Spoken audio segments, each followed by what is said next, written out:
Observe the various things in your home and make a list of those which are made from a material which may be obtained from the forest. So here is an activity for you. इसमें आपको क्या करना है, आपको अपने घर के सारे मटेरियल्स देखने हैं, सारी चीज़ों को देखना है एंड आफ्टर दैट आपको ये पता करना है कि आपका कौन सा ऐसा सामान है घर का जो कि आपको फॉरेस्ट के किसी भी मटेरियल से मिला हुआ हो.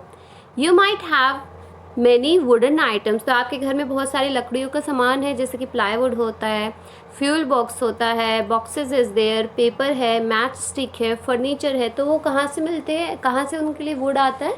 ज़्यादातर फॉरेस्ट से. फॉरेस्ट जो है वो एक्चुअल में उनका रॉ मटेरियल प्रोवाइड करता है एंड देन ओनली आपको जो भी प्रोडक्ट आपके घर में होता है वो अवेलेबल होता है. Do you know that gum, oil, spices, fodder for animals and medicinal plants are also some of the product which we get from the forest. तो अगर आपको पता होगा तो जो गम है या कोई भी ऑयल है, स्पाइसेस मतलब जो मिर्च मसाले होते हैं, फोडर्स होते हैं एनिमल्स के, या किसी भी तरह की जो दवाइयाँ होती है तो हमें कहाँ से मिलती है? वो भी हमें प्रोडक्ट से मिलती है फ्रॉम द फॉरेस्ट. तो फॉरेस्ट के मटेरियल से ही हमें ये सब सारा सामान मिलता है. सो अगर आप अपना घर में लिस्ट बनाओगे so you will get to know कि मोस्ट ऑफ द थिंग्स आपके घर में जो है वो फॉरेस्ट से ही मिलती है. So you can see it in here as well. यहाँ पर आप देख सकते हो, यहाँ पर क्या दे रखा है? हनी है, सीलिंग वैक्स है, गम है, वुडन स्टैचू है, कैशियो है. तो what are these were the forest product जो कि हमें फॉरेस्ट से मिलते हैं. Now based on the product that we get from plants try to fill the table. तो आपको क्या करना है, जो भी प्रोडक्ट्स आपको कहाँ से मिले, प्लांट से मिले हुए हैं, आपको अपना टेबल फिल करना है. One example of each plant is already given. तो एक एग्जाम्पल आपको दे रखा है, बाकी आपको खुद फिलअप करने हैं.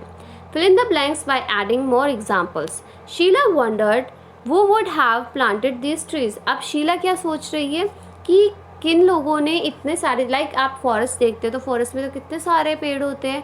तो अब शीला ने क्वेश्चन किया कि सर इतने सारे पेड़ लगाए किसने होंगे. सो professor Ahmed replied that in nature's trees produce enough seeds. कि अगर हम नेचर में देखते हैं तो जो ट्री होते हैं, जो पेड़ होते हैं, वो काफ़ी सारी सीड्स मतलब बीज जो है वो एक्चुअल में प्रोड्यूस करते हैं. The forest floor provide favorable condition for them to germinate and develop into seedlings and saplings. और होता क्या है, क्योंकि वो जो पेड़ में से आपके बीज निकलते हैं वो ज़मीन पर गिर जाते हैं.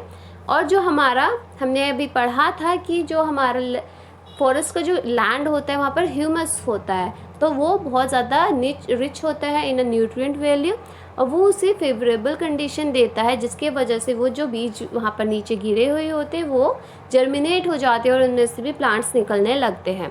सम ग्रो अप इनटू ट्रीज. और फिर धीरे धीरे ही वो प्लांट्स जो है वो ट्रीज में कन्वर्ट हो जाते हैं. He added that branchy part of the tree above the stem is known as crown. तो इन्होंने बोला है कि जो ब्रांची पार्ट होता है आपके ट्री का, उसको हम क्या कहते हैं? उसको हम कहते हैं crown. Professor Ahmed asked children to look up and observe how the branches of the tall tree look like a roof over the other plants in the forest. तो प्रोफेसर अहमद ने बोला बच्चों को कि बेटा ऊपर देखो और ऑब्जर्व करो कि जितने भी बड़े बड़े जो पौधे हैं, बड़े बड़े जो ट्रीज़ हैं, वो उनकी ब्रांचेस कैसे लगती है आपको ऐसे नहीं लगता कि वो एक दूसरे के रूफ कि जो बड़े वाले हैं वो ओवरलैप कर लेते कहीं न कहीं छोटे प्लांट्स को. He told them that this is known as canopy. कि इसी को हम क्या कहते हैं? हम कैनोपी कहते हैं.